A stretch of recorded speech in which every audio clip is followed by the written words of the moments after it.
Saludos cordiales, sean bienvenidos a nuestra exposición de oferta y demanda de la educación en caso Honduras, macroeducación virtual UNA. Mi nombre es Hesley Martínez y mi compañero es Eric Girón. La macroeducación es un estudio de los sistemas educativos, dedicado a entender sus variables. Por lo tanto, llegamos a la oferta y la demanda. En nuestro país, la oferta educativa está conformada por toda la infraestructura.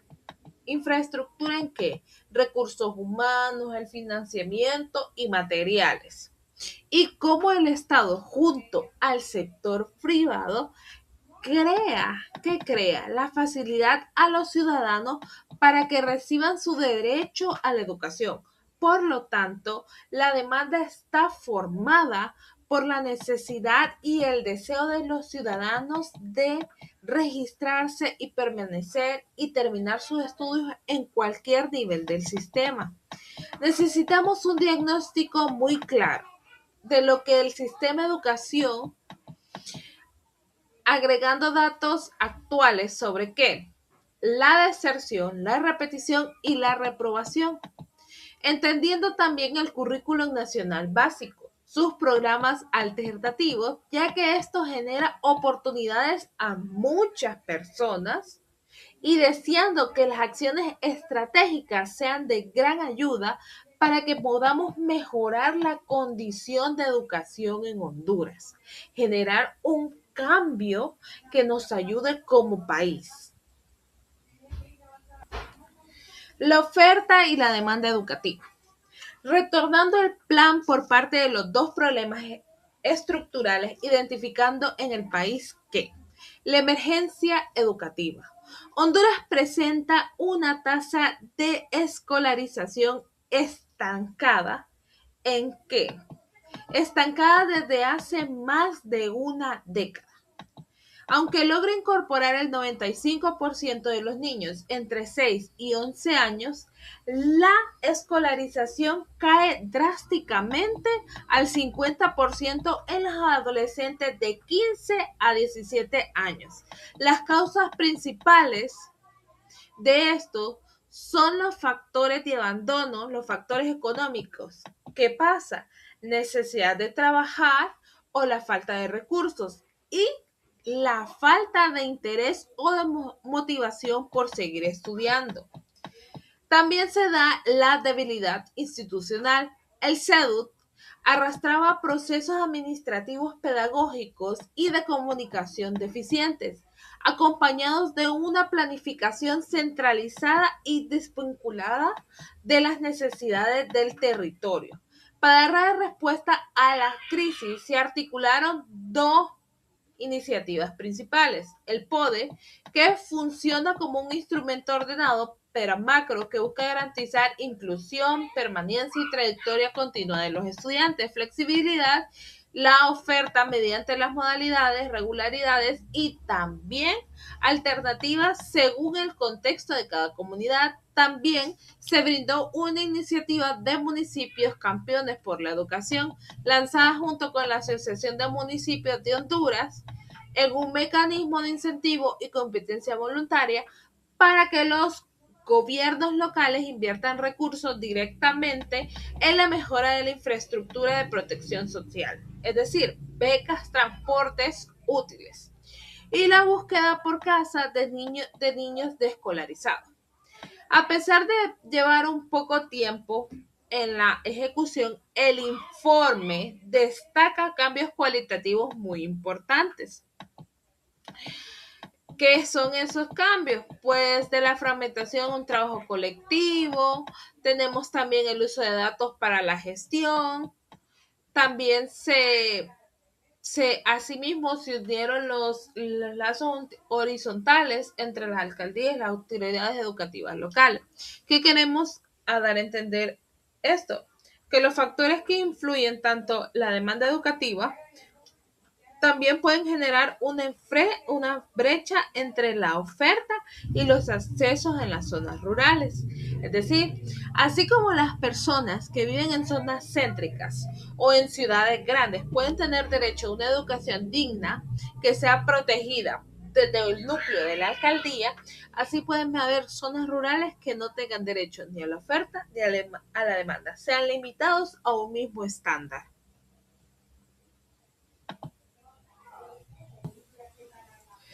Ahora aquí nosotros tratamos de reflejar una tabla que muestra la matrícula de prebásica, básica y media en Honduras desde el año 2015 hasta el 2025. Es el informe más actualizado que pudimos encontrar.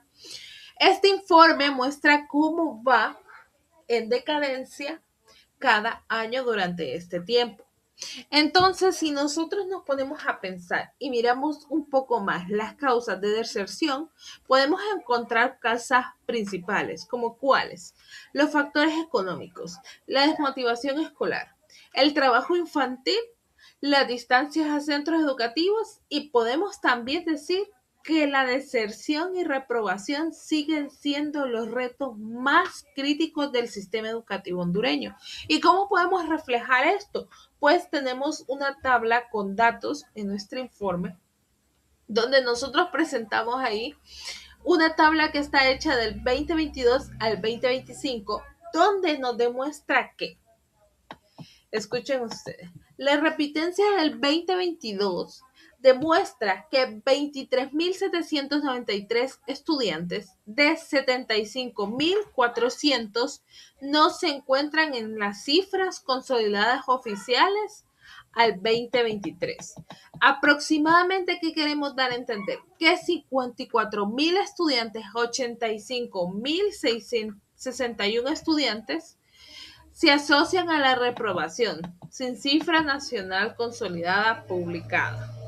Del 2024, encontramos más de 45.493 estudiantes a 86.878 estudiantes que repetirán curso para el año 2025. Y pendientes de consolidación nacional, 129.290 estudiantes afectados. ¿Por qué? Por la reprobación y recuperación. Entonces, ¿qué nos da a entender esto? Que en el 2022 la deserción registrada fue de 23.793 estudiantes. En el 2023 se redondeó la deserción en 54.000 estudiantes, mientras que la reprobación fue de 85.061 alumnos. ¿Qué podemos esperar entonces para el reporte de un año después, para el 2025? Pues indican lo real: 129.290 reprobados, equivalentes al 7.2% de la matrícula nacional, mostrando un incremento importante respecto al 2024 actualmente. Pero en el 2026, la Secretaría de Educación mantiene varias ofertas de integración e inclusión educativa. Estas son las principales y cómo funcionan. ¿Será cierto que están cumpliendo estas ofertas? ¿Será que están cumpliendo la integración educativa? ¿Será que el trabajo infantil se ha parado en Honduras? ¿Será que el factor económico no sigue causando esta deserción?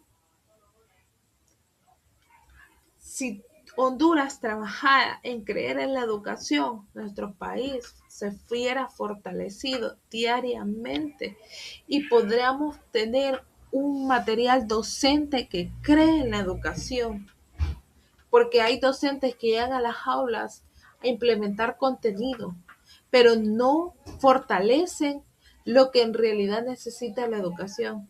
Personas que creen, jóvenes que crean en su futuro. ¿Qué queremos entender ahora? Pues el CNB, mejor conocido Currículum Nacional Básico, Fue formado en el 2003 ¿por quién? Por la Secretaría de Educación. Regula qué capacidades, competencias, conceptos, destrezas y actitudes que se deben lograr en los estudiantes en el sistema educativo hondureño.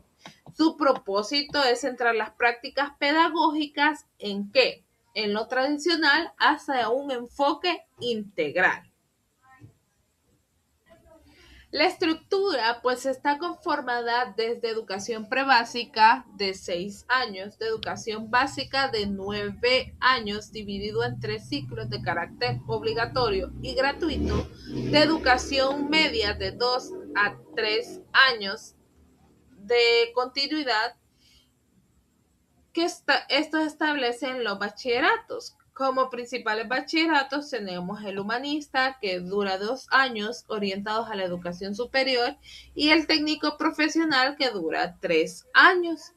En formación dual de escuelas o empresas para la inserción laboral o universitaria. Sus ejes transversales son elementos actitudinales integrando en el aula para la formación de personalidades, es decir, su identidad personal, familiar y nacional, su trabajo, valoración y dignidad, su democracia participativa, así como su cultura, su diálogo, su género y sus derechos humanos. También tenemos los estándares educativos.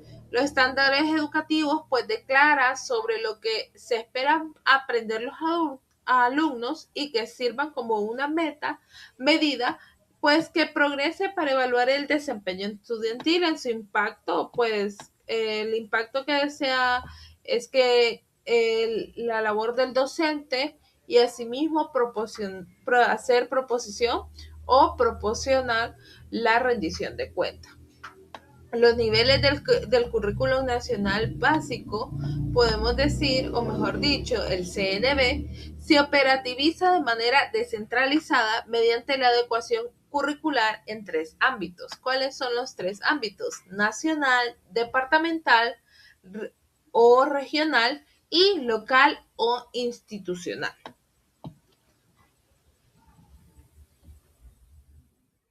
Mi nombre es Eric Edgardo Girón Corea, estudiante del área de pedagogía, estudio en el CRAED La Entrada a Copán. Voy a compartir conocimientos acerca de programas alternativos para estudiar aquí en Honduras. Bueno, prácticamente que en el querer está el poder, ¿verdad? Eh, Tenemos como diversidad de opciones educativas para Honduras el CEPEN y guarderías.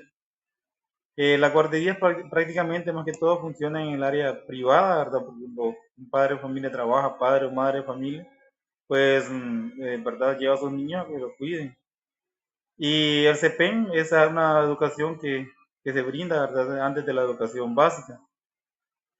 Que tenemos los centros privados y los centros empresariales para estudiar. Los centros privados más que todo se ocupa de economía para pagar, para costear los costos del aprendizaje. Y los empresariales, que prácticamente cuando alguien es empleado de una empresa, a veces los empresarios tienen, ¿verdad?, becas para que ¿verdad?, los hijos de sus empleados puedan estudiar o también hay centros de aprendizaje. También la Secretaría de Educación ofrece Educatodos. Educatodos es para jóvenes y adultos que no pudieron, por algún motivo no pudieron estudiar en una escuela de educación básica, vayan en primero, segundo o tercer ciclo. Y Educatodos EIQ, prácticamente que este es un programa que era financiado por USAID, Estados Unidos. Y ellos daban los fondos económicos y tecnológicos, se daban materiales como libros impresos, pagos a educadores en cualquier comunidad. Educatodos más que todo estaba en las áreas más alejadas, ¿verdad?, de la realidad. Y también tenemos Aprendamos Matemáticas de Radio Interactiva. Aprendamos Matemáticas es un programa que la Secretaría de Educación ha tenido, más que todo en Radio América, HRN, donde muchas personas podrían estudiar, ¿verdad? Algún programa como matemática o cursar algún grado. También tenemos el CEMED, que es un centro de educación media a distancia. CEMED para jóvenes y adultos. ¿Qué ofrece CEMED? educación media, pero también ofrece beneficios de clases presenciales, pero siempre a la distancia. Comúnmente CEMED también ofrece tutorías virtuales, o sea que prácticamente está diseñado para estudiar a distancia, es de bajo costo y, y el CENET, que es un centro de educación tecnológica, pues, de educación técnica. Por ejemplo, en el CENET uno puede estudiar un oficio como, por ejemplo, carpintería, ebanistería, estudiar un curso de computación y así. También eh, dentro de las instituciones que prestan servicios técnicos tenemos también el Infot.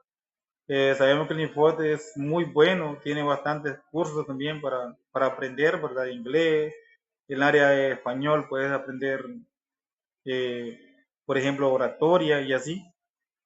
Uno en el Infot puede estudiar ebanistería presencialmente,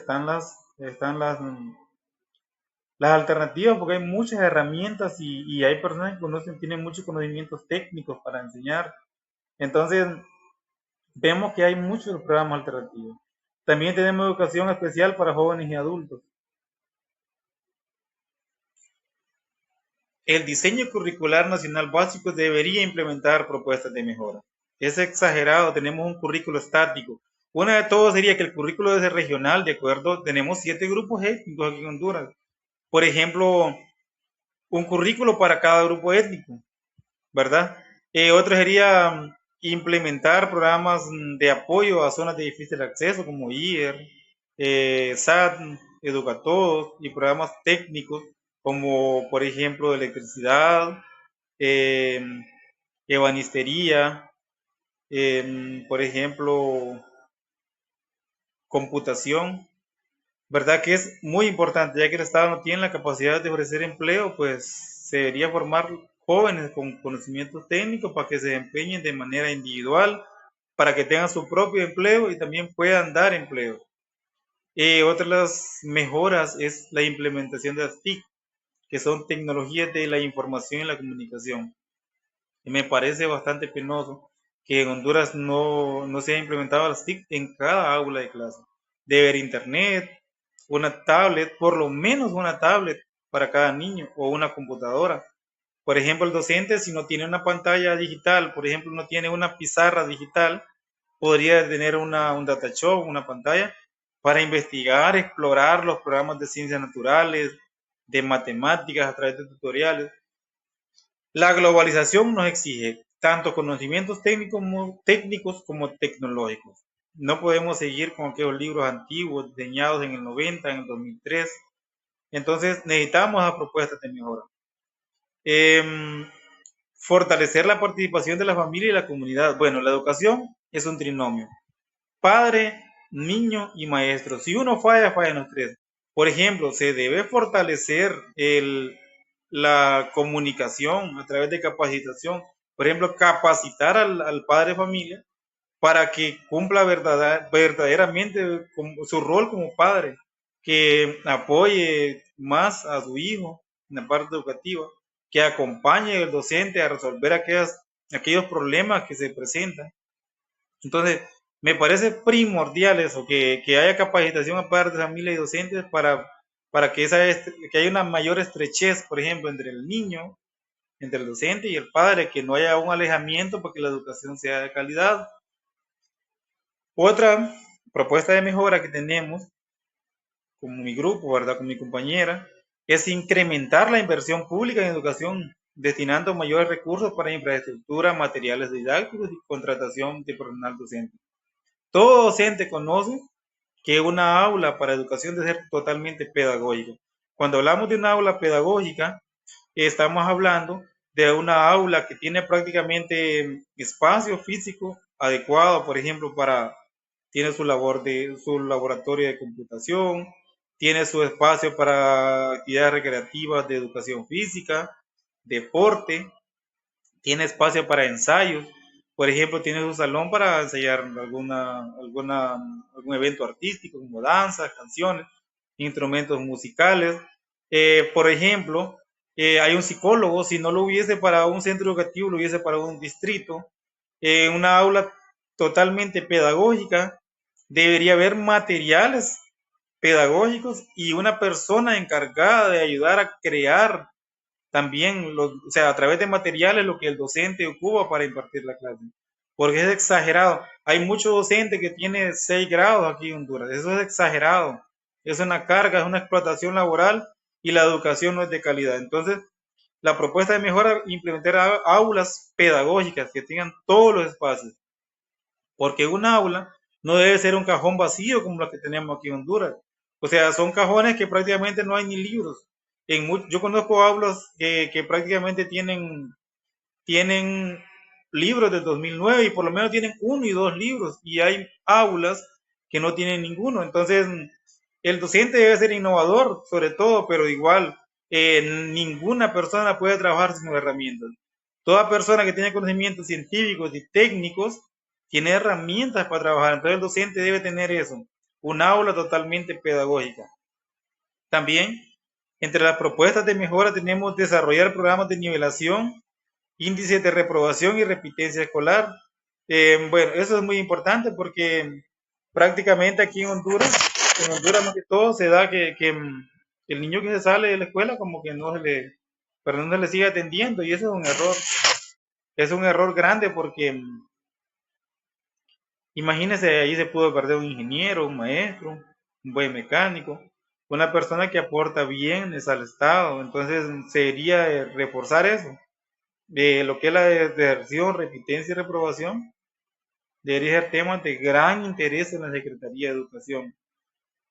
Y como conclusión, por ejemplo, lo que es la deserción, repitencia y reprobación persisten serios problemas de deserción en el sistema educativo hondureño, afectando especialmente a adolescentes en zonas rurales y de escasos recursos económicos.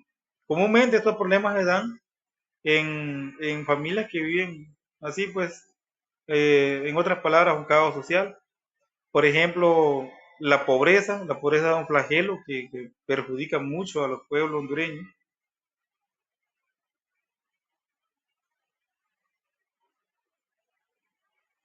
Concluyo diciendo que es primordial fortalecer los niveles y procesos educativos. Es urgente fortalecer todos los niveles y procesos educativos desde la educación prebásica hasta la educación media, mejorando la infraestructura, metodologías de enseñanza y la permanencia escolar del estudiantado. Porque sabemos que son muchos los problemas que agobian al diseño curricular nacional básico. Porque una, que siempre ha sido estático, es decir, no ha sido cambiante, una no ha sido ni regional, no es tecnológico, ¿verdad? Seguimos teniendo el mismo diseño que se creó desde primera instancia. Es primordial las alianzas y esfuerzos coordinados. La transformación educativa en Honduras requiere alianzas estratégicas entre el Estado, la sociedad civil, las familias y organismos internacionales para lograr una educación equitativa, inclusiva y de calidad. Es muy importante la participación de todos y así también es primordial una política de Estado que fortalezca principalmente a aquellos que realmente están en un aula de clases, aquellos que reciben el pan de saber de cada día. Es importante tener aulas, sobre todo pedagógicas, y tener un equipo de docentes capacitados por parte de la Secretaría de Educación. Estas son las fuentes bibliográficas a las que acudimos para poder investigar y elaborar la tarea asignada por el docente. Muchas gracias por su atención. Para preguntas y comentarios, a Esli Giret Martínez Rivera, Eric Edgardo Girón Corea, Máster Claudia Mercedes Vallecillo, Macroeducación Virtual UNA 2026.